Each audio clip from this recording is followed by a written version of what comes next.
American Football Stories is brought to you by Coach Paint. Coach Paint is a great tool that allows us to add graphics to player highlight clips similar to the graphics you see on TV. Coach Paint offers the ability to clearly tellustrate video while increasing retention of information in a shorter amount of time. Up your game with Coach Paint today.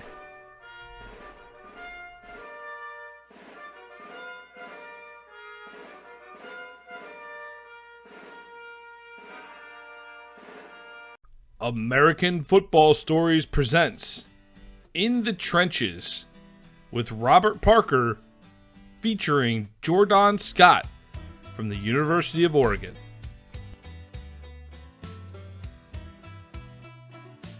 Welcome to American Football Stories podcast, brought to you by Coach Paint. My name is Robert Parker III, and today is March 1st. And here with us again is Jordon Scott, current NFL draft prospect, former Oregon Duck defensive tackle. Thanks for coming back on the show again, Jordon. How's it going? I'm good, man. Been training down here in Naples, getting right for my pro day, April 2nd. Okay, pro day, April 2nd. That's going to be Yes, on sir. the Oregon campus? Yep.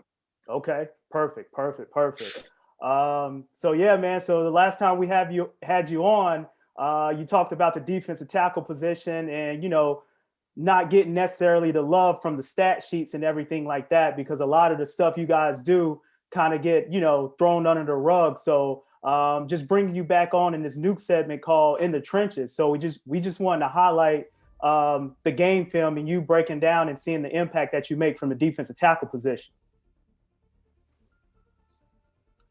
So we got the first play against Stanford. Do you remember this game? What in this particular game, what jumped out for you throughout the game? Well, this looked like 2018. 2018 Stanford. They had Bryce Love. He was leading, like one of the leading Heisman candidates at the time, and they was preaching downhill football and how physical Stanford was. So the whole week, that's kind of what the defense was locked in on, is stopping Bryce Love. Gotcha. Well, let's just run this play and see what happens on the defensive tackle position. And so I'm gonna just go ahead and run this and have you walk us through everything that's going on. I'm gonna run it first, and then we can kind of go back and break it down after. All right.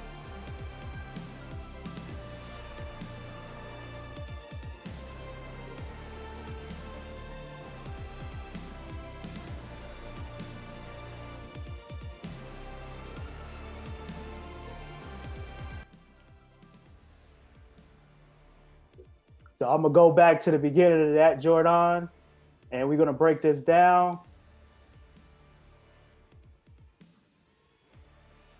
All right, so to me, it looks like you're in a zero technique right here. It looks like you head up on the center. What techniques did you play when you was in Oregon? Did you play that zero technique, that one technique? How far out did you get? The widest I played was a 4-eye, but right here it looked like head up on the center. Head up on the center and the zero technique. So, Yep. for the fans out there, can you just go through and explain, the different techniques that you play at the defensive tackle position, and just talk about, why is they're effective, why the zero technique is so effective depending on what scheme you're playing in versus, the one technique or the three technique? Each one have their different challenges that come with them, but the zero is pretty much you head up on the center. I mean, you're right on top of the ball, so you're gonna be the first one. You should be the first one off the ball. I think the three technique probably is the one that gets the most love out of all the techniques, just because playing three tech you can pass rush a little bit more. You might get that one-on-one if the edge defender next to you is a big time guy like that. So, but the zero here right now, the biggest thing I can just tell from this, I'm in a real comfortable stance, and I'm ready to explode. And pretty much, once the play roll, you can see I'm getting a call from Troy, because we adjusted to the formation. Yeah, so So one thing that I want to point out is just like you said, Jordan. You said playing in that zero technique, you should normally be the first person to get off the ball, and that's one thing that I noticed with you. Exploding off the ball and exploding out your stance is that you're normally off the ball while everyone else is still kind of in their stance. Is that something that you're that's coming to you because you're reading the snap count, or is that something that you're just doing pre-snap read? Are you looking at the way that the offensive line is looking, or are you looking at their feet? You're looking at, hip movement. What are you normally looking at pre-snap read before you fire off the ball? Depending on the technique is where I look, but most of the time, if I'm in the zero, I'm just staring at the center because as soon as he moved, I know he's snapping. Only time center is gonna move is when they do the little fake head bob. So it's as soon as he moving, I'm off the ball, and which yep. we see that here. We see you like one of the first people off the ball, and we're seeing you engaging with the center and you pushing them back. And so could you just walk us through just your technique, your leverage and everything in regards to firing off the ball, being in that zero technique? So in the zero, in this defense, I'm two gapping, so I got both A gaps, and then the linebacker fits off me, whichever one I pick. But here was a gap scheme. I seen the guard go across, so what I did, I just pressed the center, get some knockback, and then tried to react. I think the play was supposed to go to the right, but so much knockback cut off that whole side of the field, basically. So right here, I'm noticing that you kind of having a full extension right now, and it seems like your elbows is locked out. So could you talk to the audience about, just engaging with the offensive lineman and having your elbows locked out and your thumbs upward? But at that point, you can pretty much, manhandle the offensive lineman and go each way you wanted them to. So it really seems like you're in full control right here in this engagement with the offensive lineman. Yeah, if you can see my right hand is cupping his wrist because I could feel that the running back wasn't gonna go backside. He was gonna come straight for me. So I tried to cup his elbow, cup the wrist and snatch it off. But he hold me, so I couldn't get off. But they threw a flag though. Yeah. So that was the next thing. They did throw a flag on that one. So I know. I remember after this play too. I told the ref thank you because they was holding me the whole game. And with that being said, Jordan, could you emphasize gap integrity? You said, in that zero technique right there, you had the A gap and the B gap, but you had a linebacker plug in behind you. So could you talk about, gap integrity and the responsibilities as a defensive lineman, staying in your gap and just holding that gap integrity? Yeah, well, in the zero in this defense, I had both A gaps. So it's a little bit of, I won't say freedom, but depending on the block you get is makes it a little bit easier for you depending on the block and the scheme. Right here it's a gap scheme with the puller. So like I said, I just tried to get as much knockback as possible. Seeing the puller, I really was trying to trip the puller with his body, but it was enough knockback to keep him from going to the side he wanted to go to. They ended up throwing the flag, so it was a positive play for Oregon. Gotcha. Yeah, it's going to be another angle that's coming up. We're going to switch to angles right now, and we're going to see that hole actually. And just like you said, that's one thing when you play in that zero technique, you get a chance to kind of push the center in the backfield. And once you push that center in the backfield, it pretty much messes up the play. So we're seeing it right here. You got the center in the backfield, and we got the hole right there. So that's a lot of jersey right there. That's a lot of jersey right there. So I mean, I was surprised they called it. Yeah, I mean that's kind of a blatant hole right there. He kind of had to throw it. So, but just like you said, the play was supposed to go one way, but you got that penetration and you made it bounce out. So, yeah, that's good stuff right there, Jordan. Yeah, that's early. That's early me too.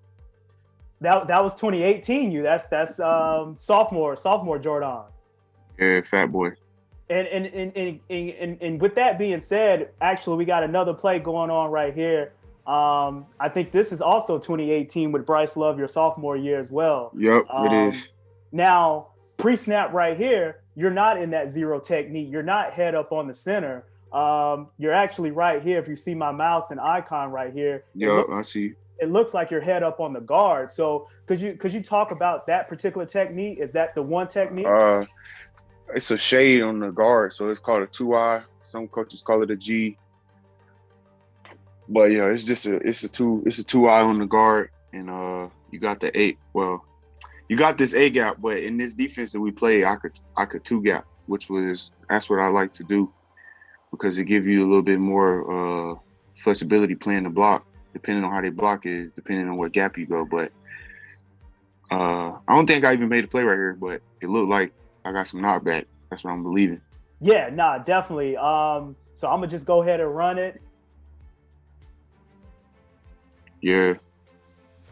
That's another one. Just like the previous play that we saw before, getting that penetration, making the running back bounce left or right, and letting your players come and make that play. But just going back to that scheme that we just talked about, Jordon, compared to the zero technique that we saw in the previous play, what is the advantages and the disadvantages of playing that shade technique that you were talking about over the guard? I think the biggest advantage is once you're in the 2I, you got your A gap, and you don't have to 2 gap. But like I said, in this defense, I had freedom to 2 gap. Coach Levy gave me that freedom, and me and Troy just happened to have that chemistry the whole time he was at working with me, that I could be here or there, and he would make it right for me. But I think the only disadvantage is it's kind of set up for you to get that easy double team from the center guard. Now, I noticed right here, I noticed on film that you put your left hand in the dirt a lot. Are you left-handed, or is this just a No, I'm right-handed, but I just do that because I know. First, I usually do it depending on. See, this whole week, Bryce Love is a running back, so I knew they was gonna have to run to the right because the other back is a blocker. So I was like, there's no need for me to put my right hand down. I mean, my first step will be going away from the run. it just like you said, like Bryce Love is getting the ball right here. It looks like you shoot the gap. Yeah, I did, but I didn't make the play, so I might have got cussed out. But my linebacker came in and cleaned it up for me.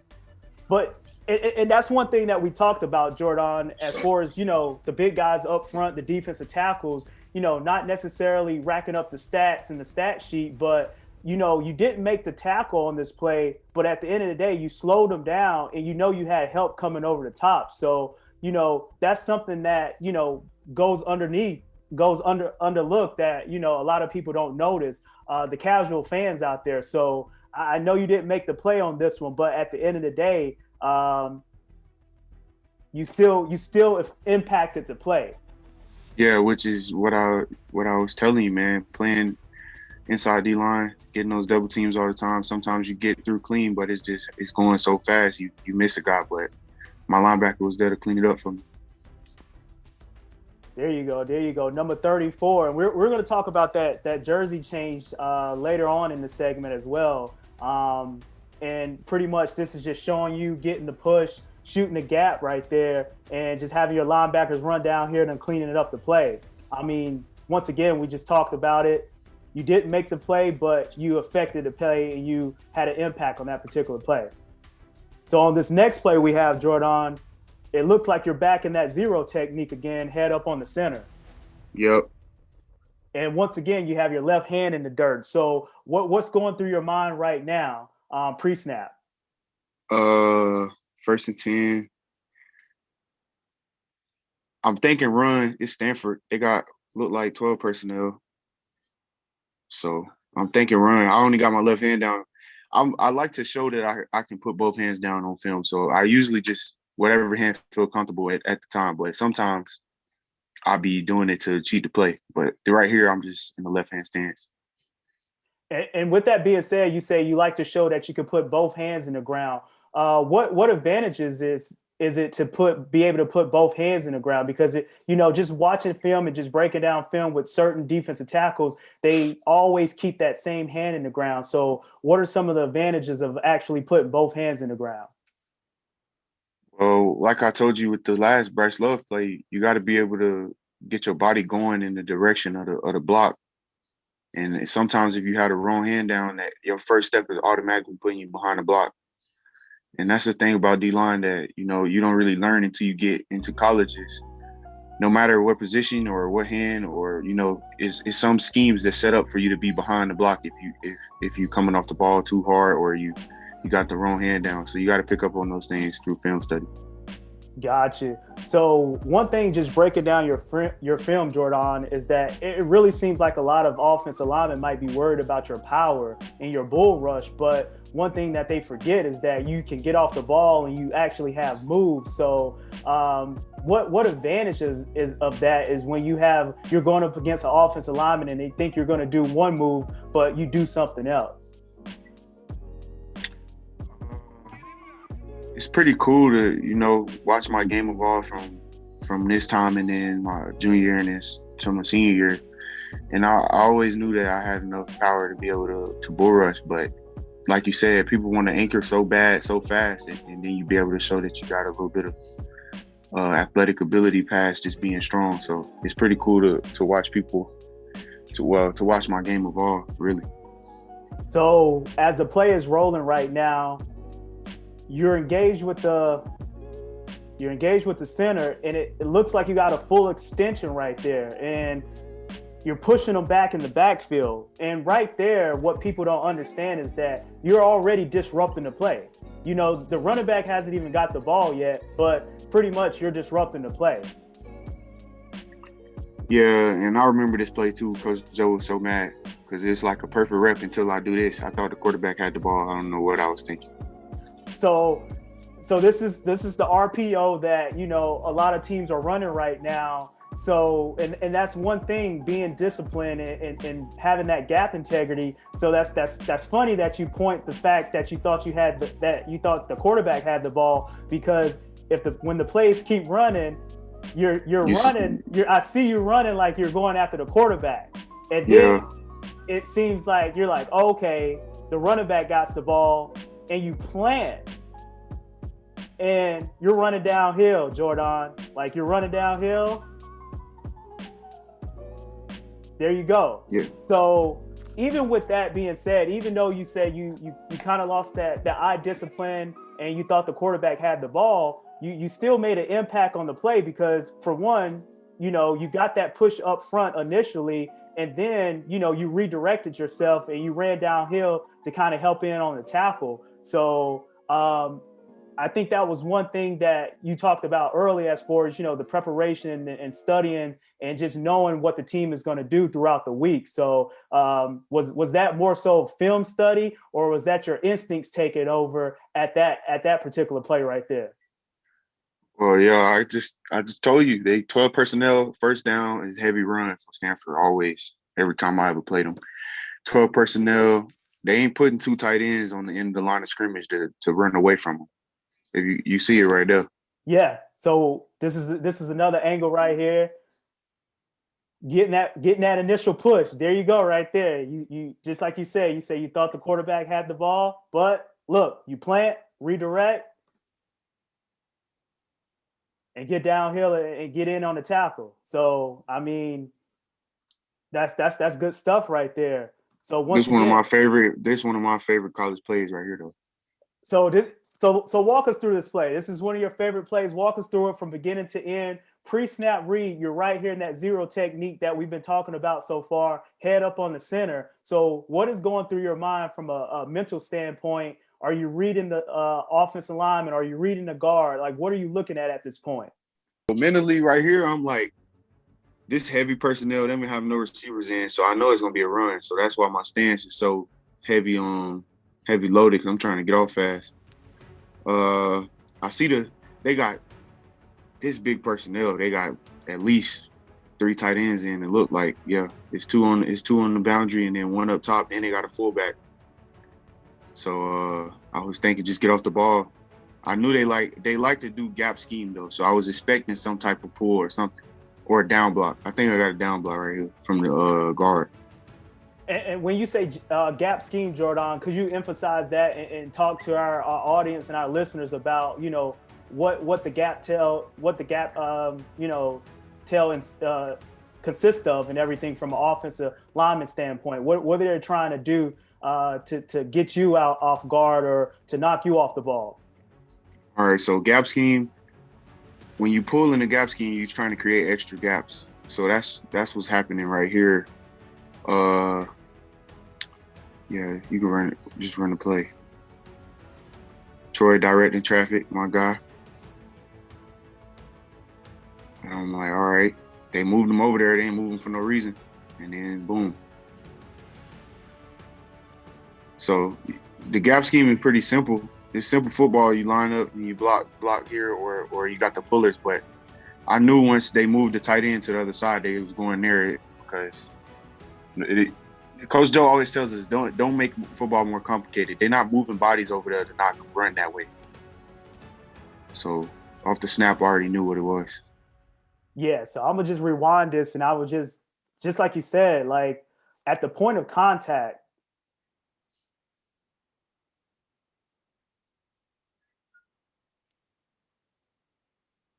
Right here, Yeah. just using power, just weight room right here, just throwing the guy, you know, actually a little. What's that? Would you call that a swim move a little bit, or just a power move? What would you necessarily call that move? Just a strike and shed. Once this is what I was telling you about when you get the block and you know the block. This was a back block, so you got the pullers. But if you're on the front side, you get the back block. When that means the center's gonna block the person adjacent from you, and then the guard's gonna come to you. So I'm knowing they're not gonna run inside if you get in the back block. So you got to go over the top. So as soon as I felt the back block, I just shed him. His momentum already taking him across my face anyway. So it was just like a quick shed.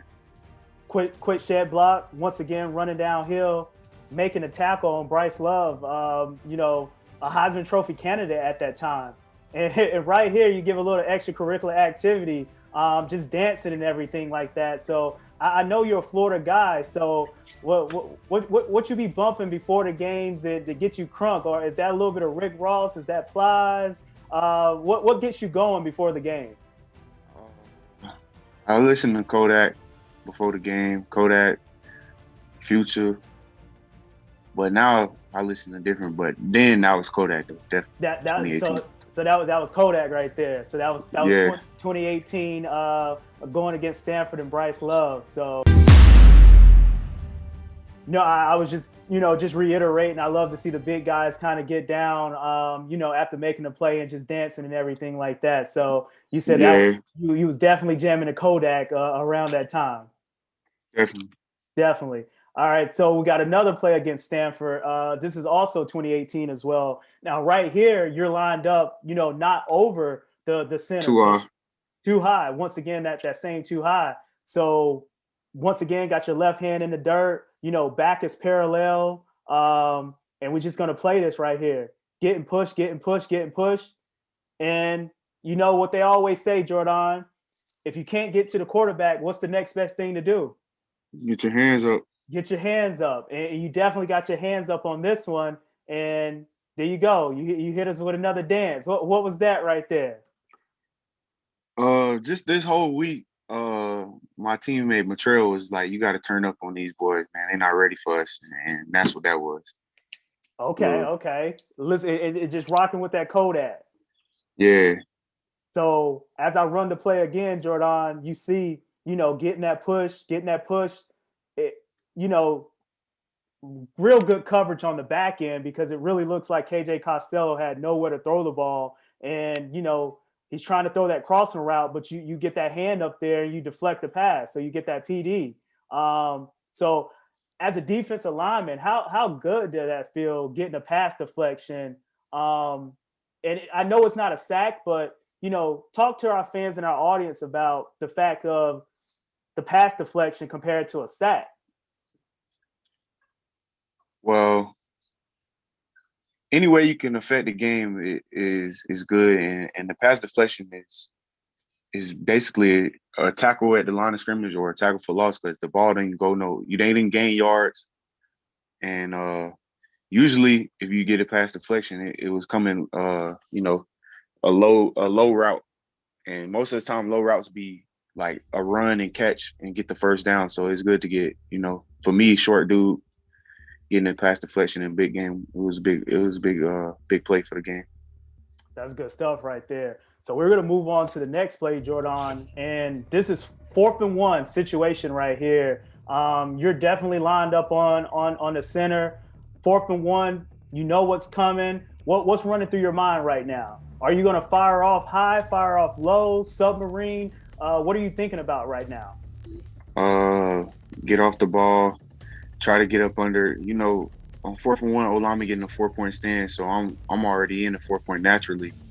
So I'm trying to get up under his helmet and push him back to the quarterback. I already know it's QB sneak. That's what they do every 4th and 1 against everybody. So I was just prepared for it. And you were prepared for because of film study and just throughout the week, just game film breakdown and just seeing what they do on 4th and 1.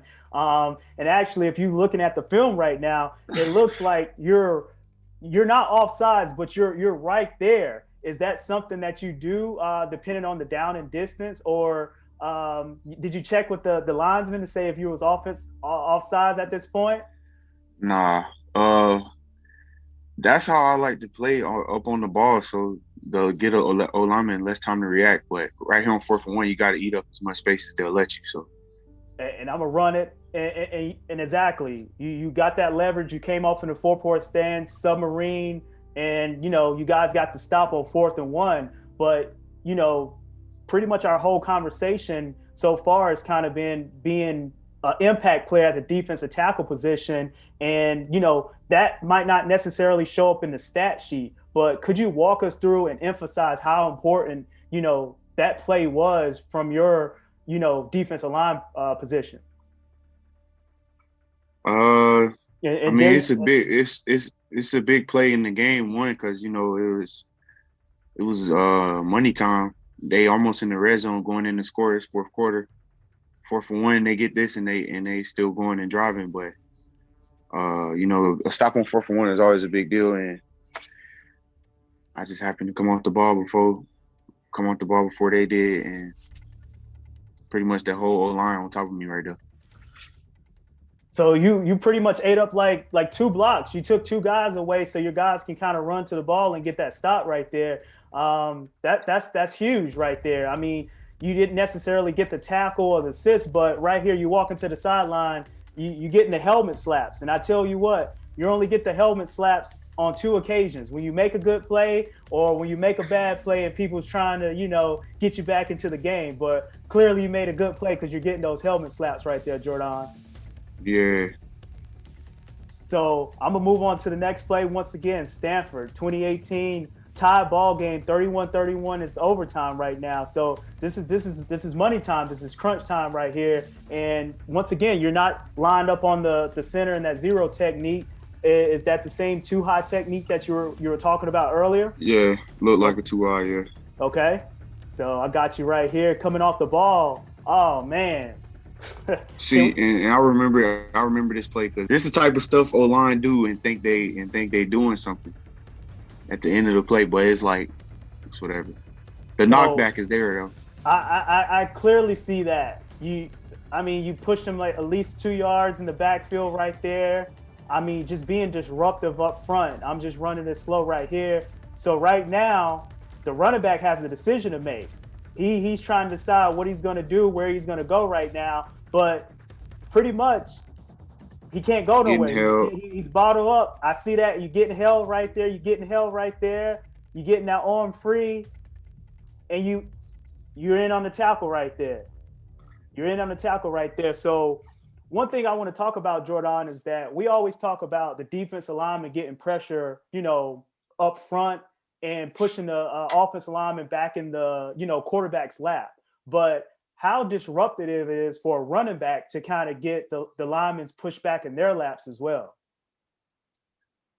Well, I know just from talking to O-linemen on my team, it's the worst thing when, not every block is going to go as planned, but definitely when you get that knockback, it's harder for the running back to see the clear path. So any form of knockback is always good. Gotcha. So now we're going to Washington State. We got Washington State right here. Freshman. 2017 season, going against Washington State. Now, pre-snap, you're actually lined up on the center. You know, that zero technique that we've been talking about this whole pretty much entire time. So in this play, you're a freshman. You know, what's going through your mind right now from a mental standpoint? What is it? 2nd and 10. Washington State only throw the ball really like, and if they run, it's like wide zone scheme. So I'm thinking it's a pass, 2nd and 10. Just trying to get off the ball. Now, just like you said Washington State is a pass happy team, 2nd and 10. So you kind of feel like they're going to pass. So I know coaches assign homework such as formation recognition and alignment responsibilities. So this is pretty much something that you're picking up throughout the week. You know, Washington State, this is the type of plays they run. This is the type of formations they run. And this is the scheme they run. So that's all of that at this point is running through your head, correct? Well, yeah, but in the game, it's more like it's faster than that. Like soon as you see it, all right. Like not so much thinking. Once I get in the stance, I'm already done thinking. It's on to knockback or however I get the block. But so we're rolling this right now, getting pushback. My first sack in college. First sack in college. You didn't hit the dance that you did, you know, in 2018. You kind of flexed on us a little bit right there. So just showing your strength right now, you know, just getting that pushback. And we talked about it earlier when I said, you know, we always talk about quarterbacks having linemen getting pushed back in their laps and being uncomfortable and everything like that. But we've seen you kind of impact the game and affect the game, you know, for quarterbacks and running backs. So, you know, whether you're rushing a passer or, you know, stopping the run. So I just think, you know, up front, your physicality and everything is a great impact on the game, even though it might not show up in the stat sheet. Yeah. This is a good play, man. That's pretty much teach tape a little bit. I wish I had, you know, more sacks and did more with the pass rush side in college, but it's gonna come together. Gotcha. So now we got Washington. We got Washington right here. Another clip, and I'm gonna just let this one run through. Once again, right here.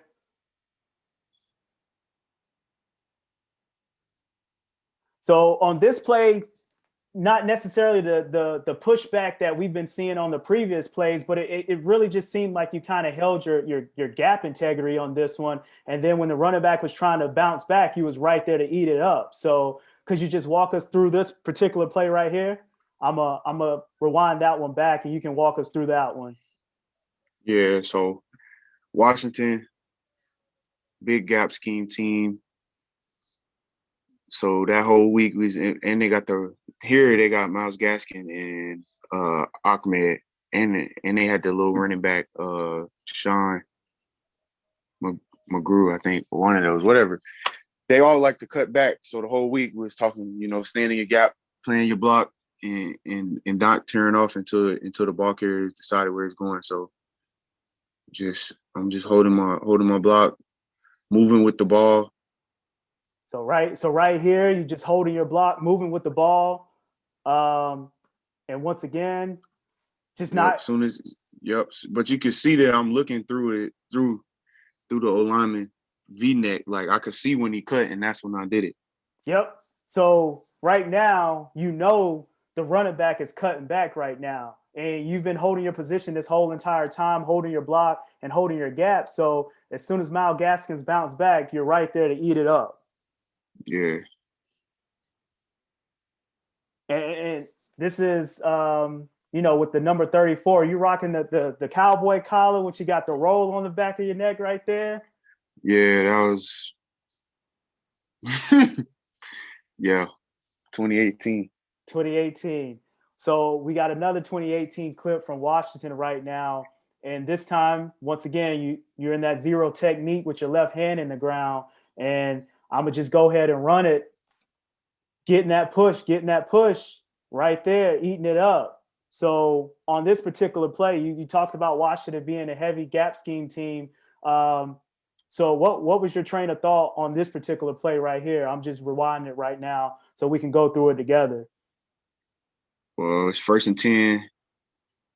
They want to run on 1st and 10, and then they got the tight end with the mover.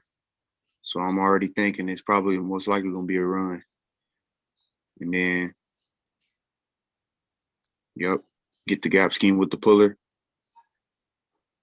You see, I almost went over the top with the puller, but he cut back. Cut back, And right I'm right there, there. still in your gap. Yeah. 11 hats to the ball after that. Not a tackle for a loss, but not a big game.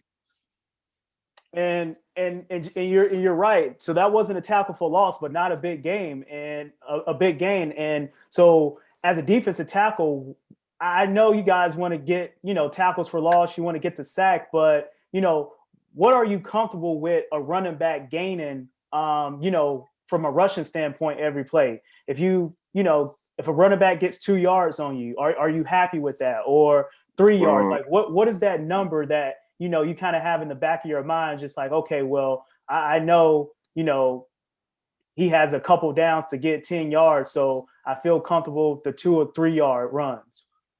yeah, well, 3 yards is too much. It's got to be like 2.5, because 3 yards is 3 runs, and that's basically a first down if it's like three and 3 or 4, depending. So you want to keep them 2.5 every rush. 2.5, 2.5. So once again, just like you said in the previous run, that wasn't a tackle for loss, but just like you said, it definitely wasn't 2.5 yards on that particular run right there. So we're going to fast forward to the next play. Right now, we got 4th and 1. It really looks like Washington tried to quick snap you guys on this, but I'm going to just roll it through.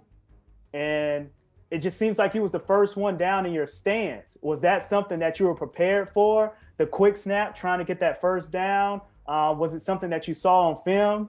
You have Chris Peterson holding his head down right now because you just, impacted the game on 4th and 1. Yeah, the whole week, we always go over the 4th down package, and they always quick snap on 4th down, and everybody know they're doing the QB sneak. So the whole week I was like, I won't be because on the film you can tell like the other teams they're playing against never be ready for it. So I was like, I won't be on the film on the cut up getting pushed back on the 4th and 1 quick snap situation.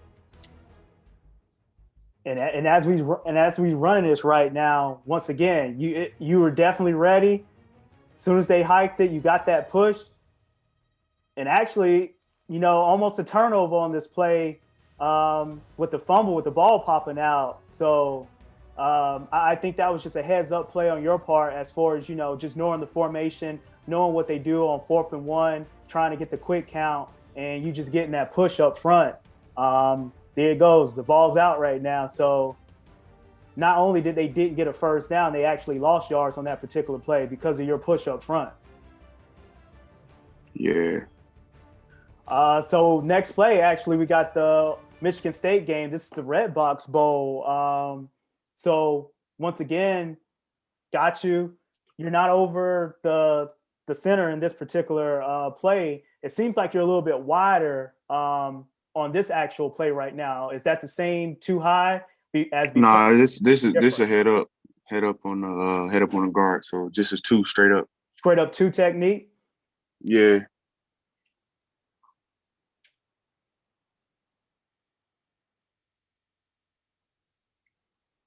Yeah.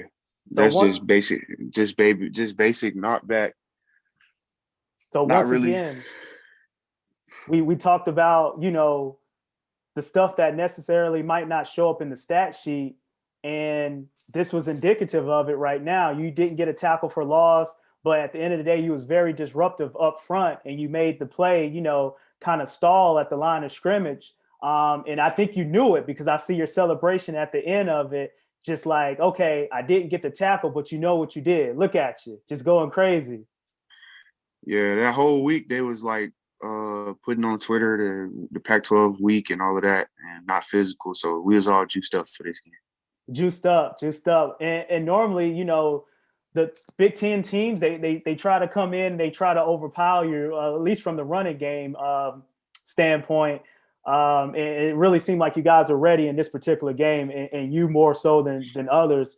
So right here on this particular play, it looks like you actually shift to the zero technique on this particular play, because you talk about that, the shift in motion and everything that you guys do from a defensive scheme. Yeah, I think this was on some on my own stuff right here, just dressing it up. Okay. So this wasn't 20. Yeah, well, Coach Levitt didn't have us moving, so I know this was just me doing something. Okay, all right. And is that something that the defensive coordinator or your position coach gave you freedom to do, or is that was something that you was just ad-libbing in this particular game? Yeah, Coach Levitt gave me a lot of freedom. Okay, so once again, getting that push up front, and just having your linebackers come downhill and fill in the gaps on that particular play. So in this particular play, is that a zero technique right there? No, I think that's it's probably a 1. A shade? Yeah, shade on the center. Okay, so we got a shade on the center right now. I can't really tell. Yeah, I think we're going to get a better angle on this particular play. So I'm going to just go ahead and run it, but looks like a shade on the 1 from my perspective right now. Yeah, it's a 1. It's a 1. Yep. So once again, just shooting that gap and just getting that disruption up front.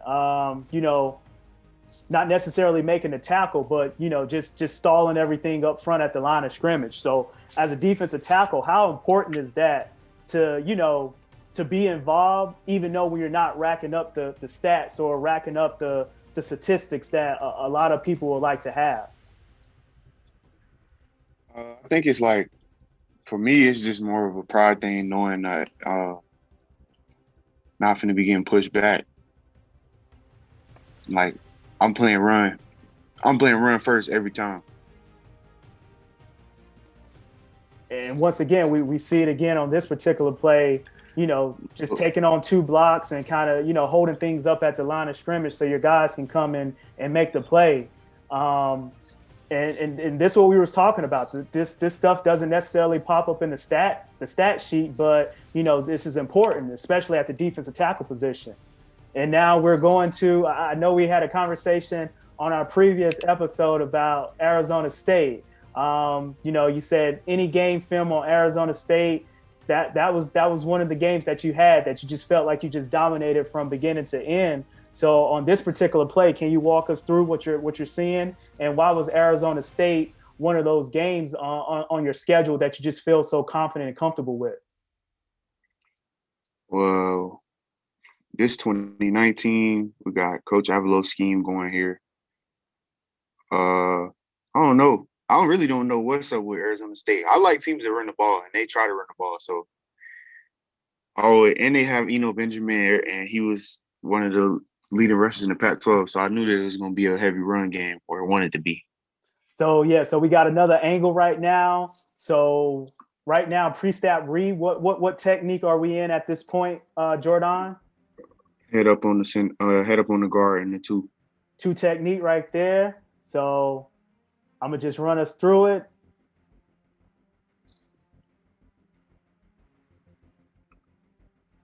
Yep.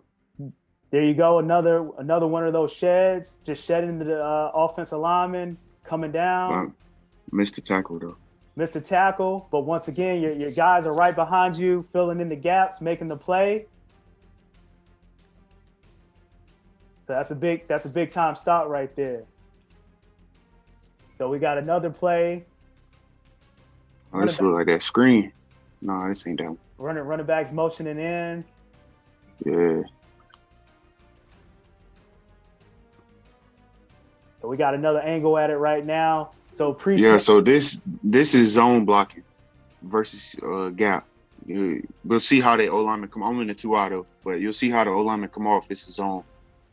Zone blocking scheme too high. Yeah, you see how they trying to reach? Everybody trying to reach. Yeah. but set the edge with the blocker's body, and then tear off. Kind of ugly tear off though. Gotcha. Just holding your ground, holding your ground. So Yeah. just like you said, but you have the zone block, you have the zone blocking scheme, you have a power blocking scheme. Just being a defensive tackle, you have to recognize to know what teams like to do more so than others. Is that something that you gain throughout the week through game film and preparation, just watching film, or is that coaching? So right now, how the film study, like, is this something that's was affecting your career from your freshman season throughout your senior year? The film room, was that something that you was a big advocate of? Yeah, you got to be on top of the game plan for that week before you start looking into the team scheme. But once you get your game plan and then you get the scheme of the next team, you really I'll just look at the top runs and then the top blocking schemes, because team is the thing about football. Like I just told you, Coach Joe, they're not. Everybody want to make it, dress it up, and make it different, but teams are going to do what they do best and run those plays that work for them. So you just got to look at those plays, and it's obviously going to be changing because offensive coordinators, they want to mess up with the tendencies, but it's still going to be a variation of the same type of play with the same scheme. So you just got to catch on to that and go from there. Gotcha. So once again, we got another play going. I think that was pretty much another zone blocking scheme run right there. Yeah, I don't know what, because the split zone usually the Y off is on the opposite side, but so it might have been an insert, like a trap. Like a trap block. Okay, so I'm gonna let you walk us through this play. So pre-snap, what technique are we lined up in? I'm in the head up, but the defense is just slanting to the left. So that's why I already was stepping that way before. Okay. So you step to the left. Yeah, and then just to get knocked back. I see the tight end coming, so I'm like, all right, I might as well just post up, because if he hit me, then it's gonna be me, him, and the running back all in one spot. But then I start stabbing the center, and the Y off froze, so the running back ran right into me. So getting that initial pushback, nowhere to go for the running back, and pretty much you just eat him up at the point of contact right there. Yeah. And then getting a little physical after the play as well. Just a little bit. Just a little bit. So another play. This time, I'm gonna let you walk us through this, because this is the actual screenplay that you was referenced to earlier. So pre-snap, what technique we're in again? The defense calling for a slant to the right. So that's why I'm already taking that big step to the right. Once I realize it's a pass, but the O-line not even like looking at me, you can see how they looking out. Yep. So then I'm like, that's when I took a gather step, and then I thought he was gonna throw the screen that way, but he looked back, and then that's when I knew it was a screen. So don't even look at the quarterback no more, just find a receiver. Once you diagnose that, break down, run it down, grab a leg. Got the legs, got the tackle. Now, I just want to run this back, Jordon, because I just want to emphasize the fact that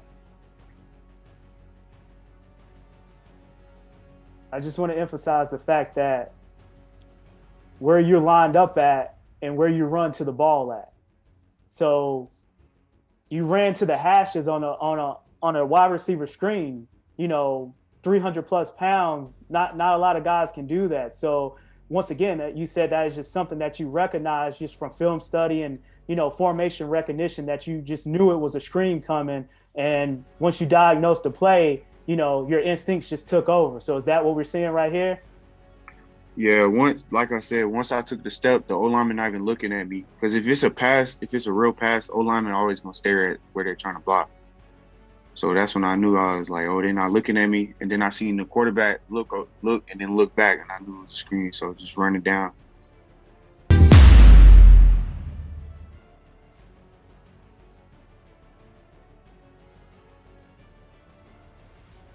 Yeah. So this one to me is one of my favorite plays that I put together for you, as far as just getting that initial push up front and running down the line of scrimmage and just making a play. Not necessarily in the trenches, but on the outside. So I love this play, and I'm gonna just let it run, and then I'm gonna rewind it. And I'm gonna have you walk us through it. Yep. Zone blocking scheme again. So yeah, Uh, that was definitely one of my favorite plays. So we're just gonna run that one back, and I'll just have you walk us through it. So right now, got the zone blocking scheme. We got the first off, like I told you, they're not gonna put two tight ends on one side and not run to it unless it's a split zone. But they got two tight ends on that side, so you're expecting it to go that way. so you're already having it in the back of your mind, two tight ends. This is the strong side. I feel like the running play is going to go this way. So you kind of you have that in the back of your mind, and then as the play start, just like Yep. you said, zone blocking scheme, and you're running downhill, just showing that motor off right there. I didn't get a dance after that one. Yeah, you can even see me looking at the tight ends before they snap the ball right there. But yeah, and zone blocking right now, your eyes are still behind on the the block. running back. Your eyes are still on the running back. I think that's the key that a lot of players don't understand. Because, for example, say if you wasn't necessarily looking at the running back, say if your head was down and you were trying to, disengage the block, what disadvantage and what matter of fact, what advantage is that you have by looking through the block and looking at the running back at this point? Well, first you got to get a established hand placement before you look away from your target. So right here, I already got my hands in his chest, so I'm able to control him and look through the armpit via the neck. Coaches like to use either one of those, but either one works. So once you get established hand placement, you got him under control. You start tracking the back through the armpit or through the via the neck. Right here, I'm looking because if the edge, see, he getting double teamed, so it's a good edge. And then I just scrape over the top. Scrape over the top. Yeah. And on this particular play, it just seems like everyone, maintained their gap integrity, because it was nowhere for the running back to go in that one. And just like you said, you scraped over the Exactly. top and you ran downhill to make a play. So that was awesome. And now Yeah. Not and those are the type of plays like when the defense all come together and just do their job where it's not a big play, but those plays matter. now we're gonna move on to Oregon State right now. Um, Yeah. This split zone right here. Here we go. Got So this another. what I was saying. This what I was saying about when the Y is away from the back. Usually the Y is away from the back because they want a split zone, but that last team was having them to the back. So that's why I was saying it had to be an insert type of blocking. But right here they're doing split zone. I'm in the one technique, tilted, just trying to get off. See, soon as he bob his head, I already knew he's gonna snap the ball. That's like a film thing. But Once I again, got the and hand placement that we exactly. talked about. I mean, at this point, you can pretty much control them, the offensive lineman anywhere you want to go. And then, running back has no place to go. Tackle for loss for the most part. So good stuff on that one. And you was getting held on that one. I saw your shoulder pads kind of leaning to the side on Yeah, that one. don't complain about it though. Trench work. so so that's that. I think this is a perfect segue for this. We can kind of stop it right now and just talk about, being in the trenches and getting held. The old saying is that it's a holding call on every play. The referee just doesn't throw the flag on it. How frustrating is it for you as a defensive tackle, a person, who plays that zero technique a lot, who does get double teamed and get held a lot? How frustrated is it for you, throughout the game when those calls doesn't go your way? It's It's tough only at times though, because like it's football. Like every position has advantage and disadvantage. Like we get the advantage of even we don't know where the ball's going, but we are moving. They don't know where we're moving to, so that's our advantage. So it's give and take with the holding. It only sucks when they don't call it and it's blatant. Got you. And one of the things I want to talk about, especially with this play and the previous plays that we seen before, we're going to get another angle on this one. He was pretty hyped up on this one right here. Yeah. So we have a shift on this one. Now this one looks like a shift that was, not so much of you doing your thing. This kind of looked like a shift. This Coach Avalos defense is resetting alignments and making the O linemen think about where they got to go. So I started off in a 0, then you move to a 2-eye. So now the O line have to make a new call for the blocking scheme. And I'm just running this one right here. I already knew. See, I keep telling you, they already got they got the tight end over there, and they motion them and motion back. They running that way. Running that way. You're holding your gap. Running back's trying to break off and cut back, and you're right there in perfect position to make the tackle. Yeah. That's just good football by everybody on the field. Good edge. So we have another play. Yep. Shift. Yeah. Now, get downhill. Now that was more of that RPO look that we saw earlier, where you went with the quarterback initially in that Stanford game. So this was kind of one of the same similar plays that we saw earlier, but it looks like you diagnosed this one a little bit quicker, and you ran down the line and made a play. So right there, getting off the block and just running downhill. I look kind of fast right there. You actually do. And one question I have for you is, we know that RPO, that read option, just spreading the offense and open it up is making that transition on the next level to the NFL. So just playing at Oregon and just playing these Pac-12 teams that kind of run that style of football, do you think you're more prepared to kind of face that on the next level than, someone coming from a different conference? I definitely think the Pac-12 has the advantage of you're going to see every type of offense. Like I said, you got the Stanford. That's the heavy run. Look, the heavy run personnel team. Then you got teams like Washington State and Washington. Two teams that Washington State is going to pass. You're going to see every kind of passing concept. You're going to see every type of pass formation. And then you get Washington where they do both. They want a power run and they can come out and shotgun it and do all passing concepts. So it's pretty cool to play in a conference where every team does something different and has their own little scheme of plays and formations based on their personnel. And I think it's an advantage of being able to see a lot of different offenses because, like you said, the NFL is starting to move towards more college offense type. Not totally, but those plays are starting to transform into the NFL. So it's a good opportunity to be in the Pac-12 and see all those different offenses.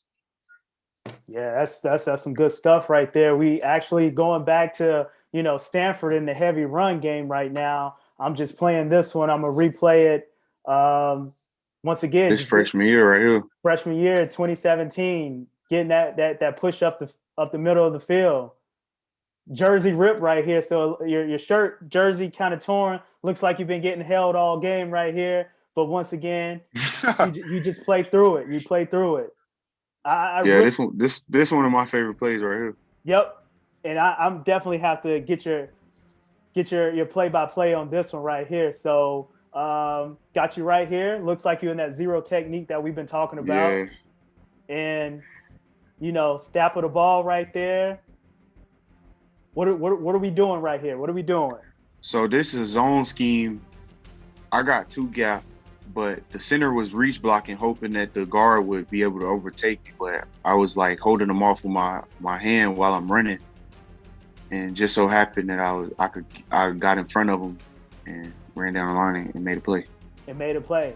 So just going back on the film that we've been talking about so far, Jordon, it's been a couple plays that you made it disruptive at the point of contact. You ran down the line of scrimmage, planting your feet, going left and going right.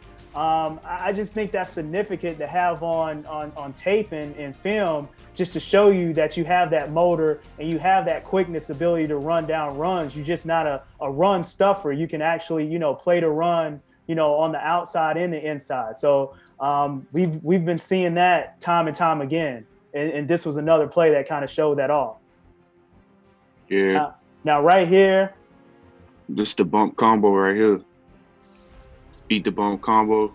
And we're going to go back to that one because I definitely want you to walk us through that one. So let's go back. So like I told you earlier, when you asked me what's the advantages of 2 versus 1 or whatever, when you're in the 2-eye, you get the bump combo real easy. And right here, I think I'm in a 1 maybe. I can't. Nah, it's a 2-eye. Yeah, it's a 2-eye. So you see I get the combo from the guard and the center, but you got to attack your man, throw the hip, and then split it, and then running back right there. Usually the running back running behind the bump combo. So right here, you're talking about getting that combo block, Jordon. But I'm guessing just from watching film and just knowing the teams in your conference and everything, this is going to be a combo block, or one of those guys are blocking you and trying to get to the next level, right? Yeah. So how it works is usually the person with the. So I don't know how to explain it really.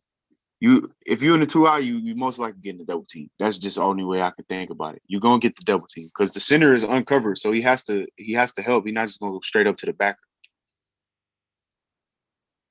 But you split the double, get a leg, clamp and roll. Gotcha. So now we got 2020. We got 2020 right here. So we get into, more seasoned Jordon Scott, just putting everything together, just being technically sound, just still showing that physical presence, but also, showing the moves off and everything like this. So I just want us to walk through this play right now. This was like the beginning of the game. I was telling everybody I'm getting a sack this game. And I already knew that the guard wasn't going to think that I could move like this. But the thing about it is I wish that I would have got the sack because it's one of my cleanest pass rush reps in college. And I didn't even get nothing from it. So, yeah, so we're gonna rewind that one back. And you said, so just going back to what you just said, you said this was one of your cleanest pass rushing plays throughout your career, but you didn't pick up the sack. So quick get off. That's a little rip underneath, right? That looked like a little rip move. So this is what I was telling you about, just all the moves that I was practicing and actually putting them into use. And this was a prime example of a little 2-step and then get on the outside. I should have bent it a little tighter, but it's over now.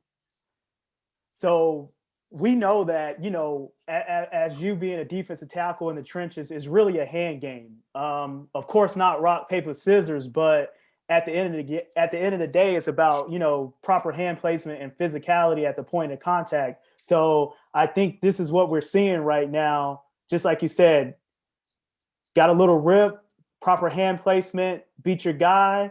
However,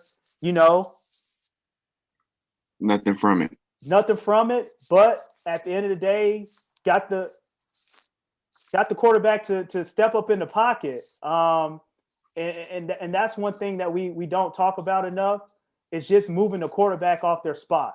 And you hear it all the time about Tom Brady. Oh, well, he's a pocket passer. He doesn't want to, throw outside the pocket. But one thing if you knock Tom Brady off his spot, he's not the same quarterback. And that goes for, any quarterback. So once again, I just thought this was a key play to kind of put in to show, you getting that rush and knocking the quarterback out the spot, even though it might not, transpire into anything from a statistical standpoint. I But actually yeah, I actually think this is the sack right here. So yeah, it is. It is. 3rd and 10. What kind of technique are we in? What are you thinking from a mental standpoint? What's going through your head? I know earlier you said you told the guys you was going to get a sack in this particular game, but at this time in the game, what are you thinking right now? 3rd and 10. They definitely passing. So I'm trying to pull out one of my moves. Just so happened double swipe, then double swipe the back, and then the person who didn't get the sack missed, and I was able to run the hoop and get him down. Definitely want to see that again. And when we talk about running the hoop, that is pretty much like, is that a practice drill that you guys do as far as Yeah, running the hoop, trying to bend around and get around the corner to get to the quarterback? yeah. So it's a hoop or it's a circle on the field you run around. But right So here, double hand swipe the center, then the back is right in my face. Double hand swipe him. double hand swipe the center right there. The back Run, right there. running back trying to step up to get a chip block or get a block on you. Get a little double Dou- team action. Double hand swipe him too. Double hand swipe the running back. Now the running back gets off and try to get another block. Yeah, somebody missed it. And at this point right now, Run the hoop. get to the ball. Get to the ball. Yeah, I got lucky right there. Normally, my teammates don't miss sacks. that's one that you can put on the stat sheet right there. So now we got the Rose Bowl, we got Wisconsin, and I know you talked about, in our previous episode about, just the mental state of coming in this game.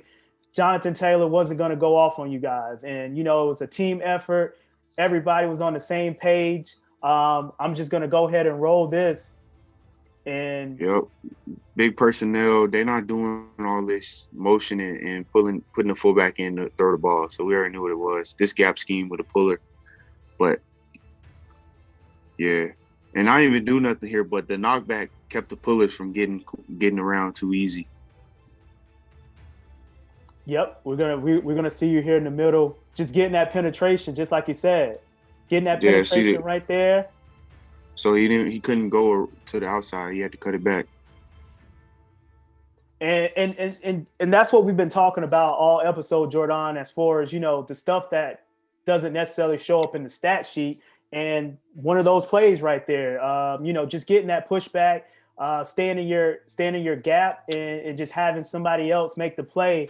From a casual fan, maybe they don't catch on to that, and maybe they don't know what to look for. But by you pointing it out and just saying, hey, technically I didn't make the tackle, but initially I got that push up front and I made the running back bounce to the inside or bounce to the outside, and my guys kind of rallied to the ball and made the tackle. I mean, that's big. That's an impact play right there.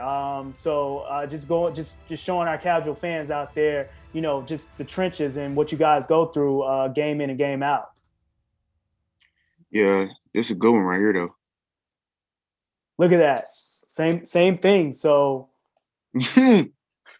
gap scheme, they had pullers, and this is just like the Stanford play with the down block. Momentum already taking them across your face. So once you feel it and you diagnose the play, go ahead and let it happen. There you go. Shed. Running back right in there. Nowhere to go for the running back. Same thing. Just shed the offensive lineman, fill the gap, have your guys rally to the ball.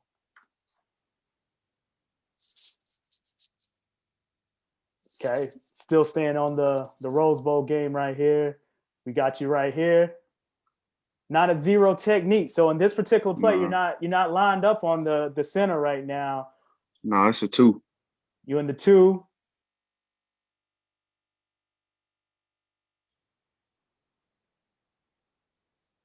And yeah. I just going back to this one.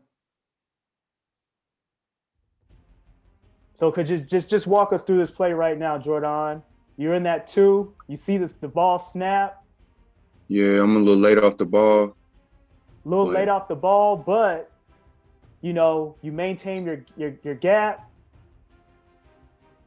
yeah, and and just being disruptive up front. Just being disruptive up front. Just having your guys come to the ball. yeah, this game that was one of my favorite games of college, man. That was like the defense was just playing together.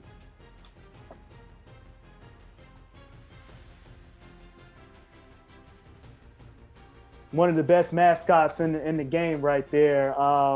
And just transition this conversation. So is it Puddles? Is it the duck? Puddles. Puddles. That's what we're going with. Yup. Okay. All right. You heard it here. You know, Oregon Duck himself, Jordon Scott, said it's Puddles. Hey, I'm going with Puddles. So we got another play right here, and same thing. Same another play, Jordan. As far as you know, just getting off and just staying in your gap and just making a tackle right there, having your guys rally to the ball. And there you go. You pumped up on that one. You pumped up on that one. What we doing right here?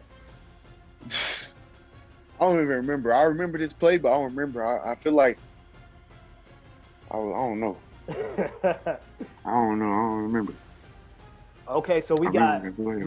we got 3rd and 1, and it's the third quarter right here, and this is a key moment in the game right here, pivotal play, and I'm gonna just run it. We getting. Yep. See that they're not moving people and all these tight ends to not run the ball to that direction. Plus they had the fullback in. So That was big. you guys get the stop. Yeah. No, I think he got it. I don't know. Did he get it? No, he didn't get it. Oh, he did with the weird body fall. Oh, this right here look like the 2 gap. Okay. Yeah. Is it? Oh nah. It's a good play though. Got you fighting off. I just want to rewind this one and just have you walk us through it right here. Got you low. This is you right here. I don't think Yeah. you're directly head up on the center. From my angle, it doesn't look like it, but you know, pre-snap read, like what's going on right here? What's going through your mind? In this big bunch formation, it's got to be a run. Like I said, man, they're not bringing all these people in to throw the ball. Not all these big personnel people to throw the ball. So, and then once they did that motion, that's how you know. I don't know You how was I end up fired. falling. You was fired up on that one. Yeah. So we got another play, Rose Bowl. Oh yeah, this is the 2 gap right here. Oh man, I gotta show you some love on that one. I just gotta rewind that one back.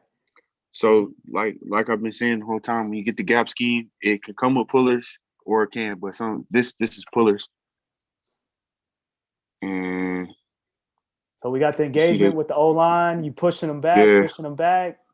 you see he trying to go, but the I pushed him right into where he was going, so he had to cut back. Had to cut back. You're right there, still maintaining your gap, and you got your guys rallying to the ball, man.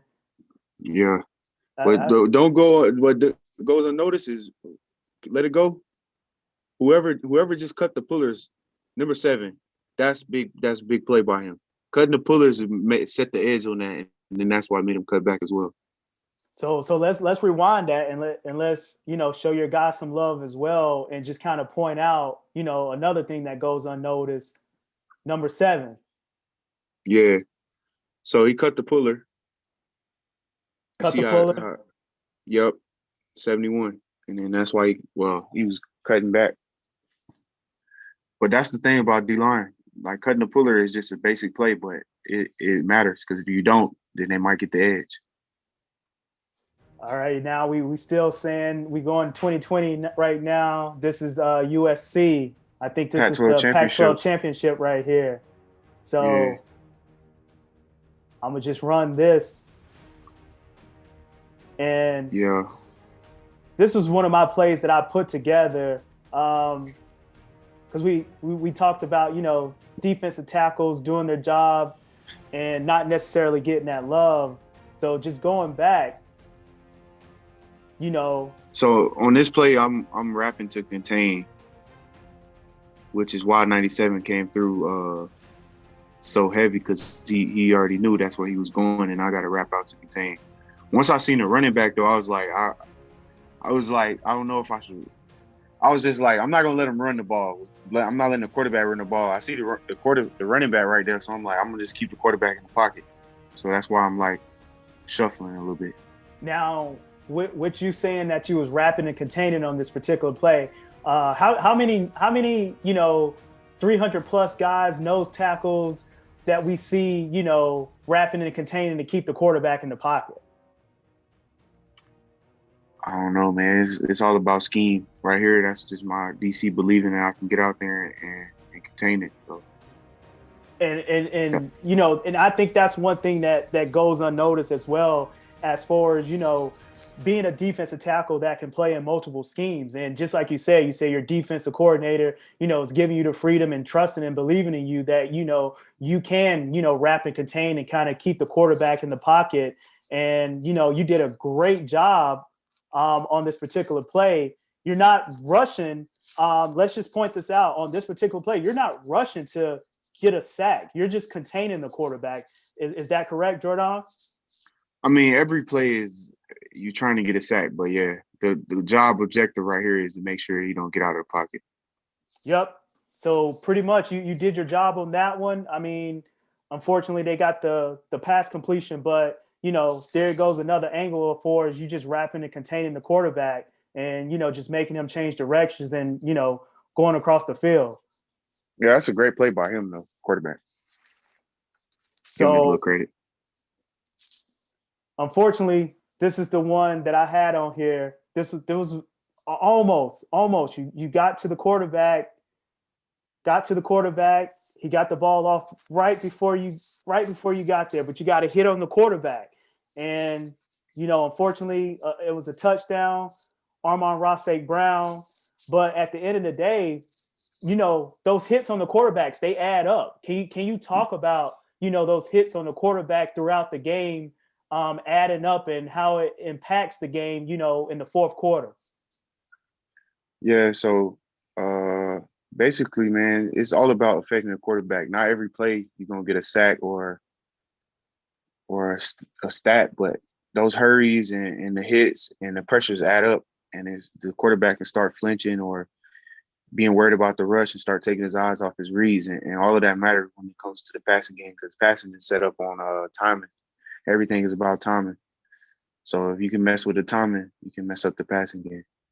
And is that something that you look for to do, game in and game out, is kind of impose your will on the quarterback and kind of make them know that you're on the other side of the line and just saying, hey, I'm here. I'm going to be barreling down on you all night long. Is that something that you try to do, and impose your will on these quarterbacks? Yeah, I try to do it in the run game, more, like just because I haven't been, my production don't give me sacks, but I would say, as a team, that's definitely the mindset. When we get back there, we definitely talking to them, letting them know we here. Gotcha. So I'm gonna run this one, and yeah, see right here. I'm gonna rewind it for you so you can walk us through. My coach was like, "What happened? Why you let him get so many yards after you tackled him?" But if you see like how I got off the block, it happened so fast. He ran right into my arms as soon as I got off the block. Okay, there you go. Engaging. Got off the block. Yeah, see, he cut back and I went backside and he ran right into me. I couldn't even get no steps. Ran right into you. And at this point, you're still getting blocked too. So.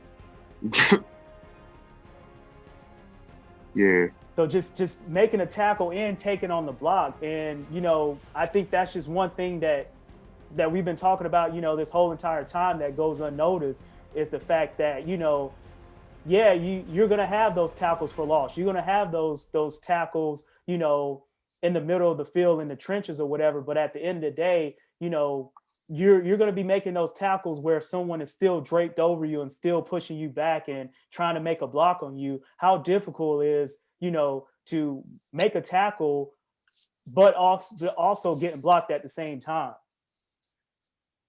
I think it's just football, man. I know that coaches coach the O lineman to fight the finish, and even if you like how I just beat the O lineman, but he still had a piece of me pushing me, and that helped him get some yards. So I love that aspect of football. How even if you win a rep clean, that people are still gonna fight to finish, and you always got to be on your p's and q's, or you could be the one getting finished. Gotcha. Nah, so we're just gonna transition and we're gonna run another play. Um, this one looks like you're a little shaded. I don't think you're technically over Yeah, the center right here. nah, I'm a 2 out right here. Too high in that one. So we're gonna run this one. And what are you Yeah, so seeing? this is zone blocking scheme. He Zone trying to blocking reach me. scheme. We got a great edge right here, and basically allows me and Austin to come and converge on the runner. Now, with this play, it really highlights the fact that it really seems like you have a great feel for what the offensive line is trying to do to you, Jordan.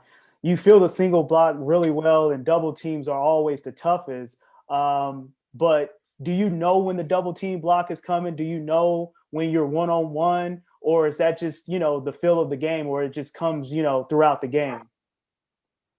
I mean, I always assume I'm getting a double just because my position is the position to get the double team. So even when it's a regular play, I'm coming off as I'm getting double teamed, and then once you get the block, you can react from there. Now, just like you said, with that mindset, just because of the position that you play, you feel like you're always going to get double teamed. So when you don't get double teamed, do you feel like, Got oh to yeah, make a play. You got to make a play. you got to make a play, got to make a play. I like that. I like that. So right here, we got you getting push up front, Coming through clean, getting held a little bit. But that's what I mean by, even though I didn't get no sack or nothing, he's throwing the ball a little bit earlier than he wants to, probably, just because I'm in his face like that. And one thing I want to highlight is the fact that people might see that you're pushing the offensive lineman back, but at the same time you're doing some kung fu hand fighting in there. I don't think you can really see it clearly on film right now, but it really looks like you're fighting with his hands and swatting his hands and getting his hands down. So is that just like you said, that's something that you picked up in the latter part of your career as far as rushing the passer? Yeah, it definitely is. And like I told you, man, I just wish I would have been doing, or at least attempting to do these moves in the game, because it was really working later in the season for me. So it just shows I got a lot of room for improvement. So I'm gonna just run that one out. Yeah, incomplete pass. And here's another one. I thought this was a good rep. I just want you to walk us through this one. So once again, get off the ball. It really seems like you're already there on the play because you're a quick get off, and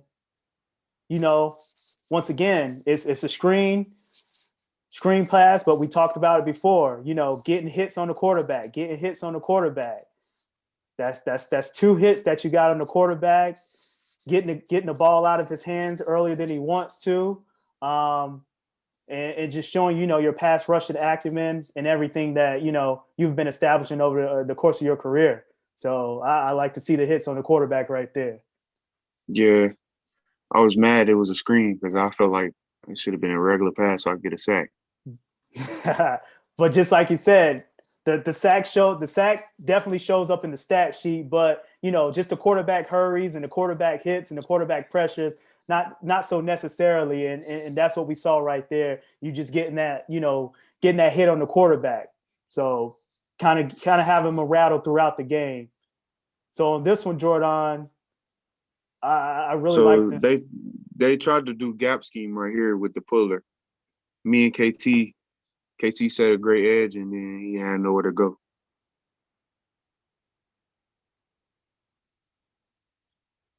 So number 5 setting the edge, and I'm just playing my block, getting over the top of it, pushing, and he run right into the back of the old lineman, and I'm on, and then he ran into my arms. Running right into you. So KT was, kind of keeping everything inside, containing everything and pushing everything back inside. And by you just maintaining your gap integrity and just getting that push up front, the running back had nowhere to go but right into you. So you kind of ate that one up right there. And I think this is the same play. So we're going to see a better angle on this one. There you go. Yeah, so you see the hands inside. Here we go. But yeah. Here we go. So this is another wrapping to contain right here. Another one where you're containing the quarterback. Yeah. So just wrapping that looked like a little stunt on the outside with you and KT as well. Yeah, it is. It is. Okay. And there you go. Just you wrapping and containing. And teammate getting a PD right there. Yeah. That's good stuff right there. I think this is the same. The wrap and contain. Yep. Got you coming around.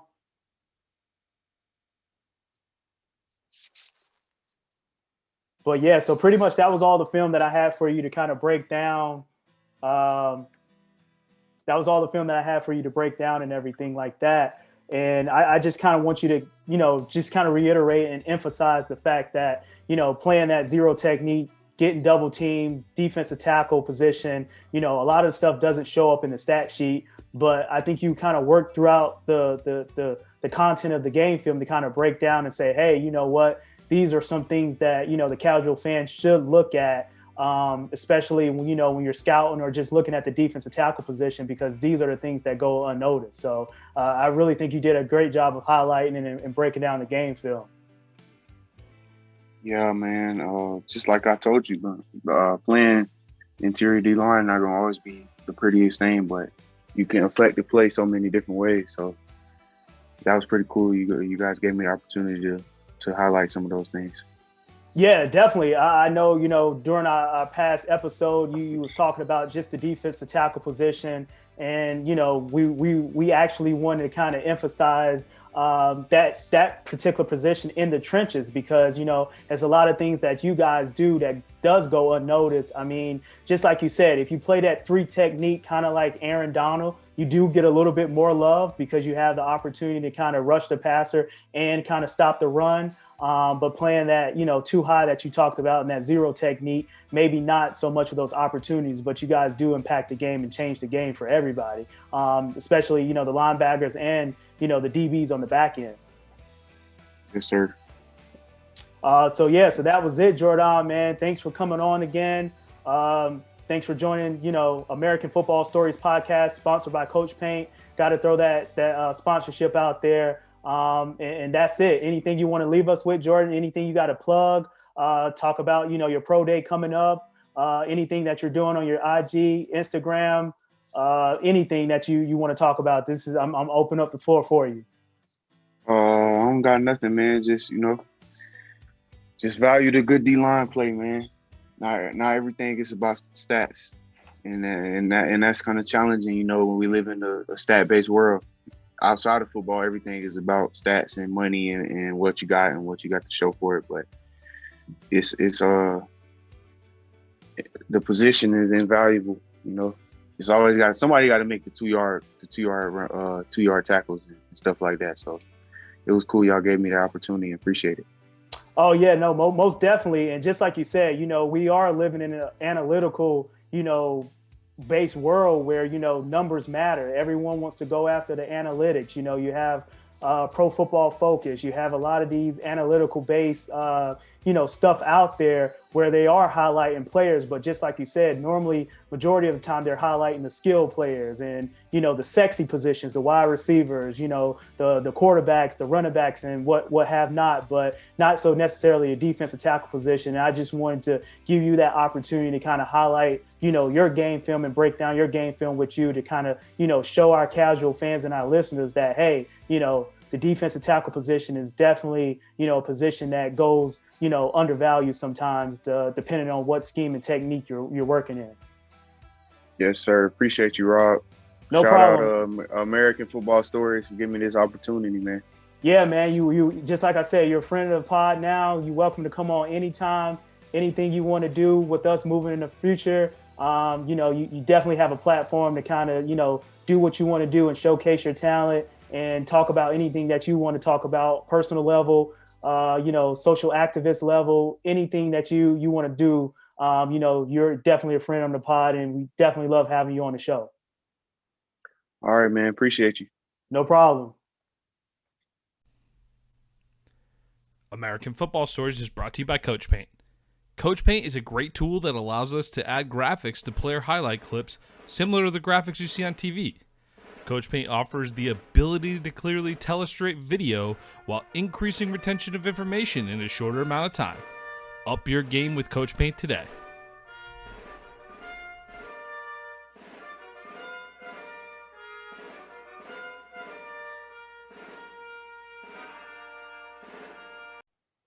Thank you for listening to American Football Stories podcast. Please subscribe to our YouTube channel, American Football Stories.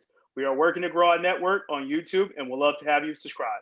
You can find us also on Apple Podcasts, on Twitter at American FB Story, and on our website, AmericanFootballStories.com. I am Robert Parker. My co-host is Nick Newsom. This has been another episode of American Football Stories.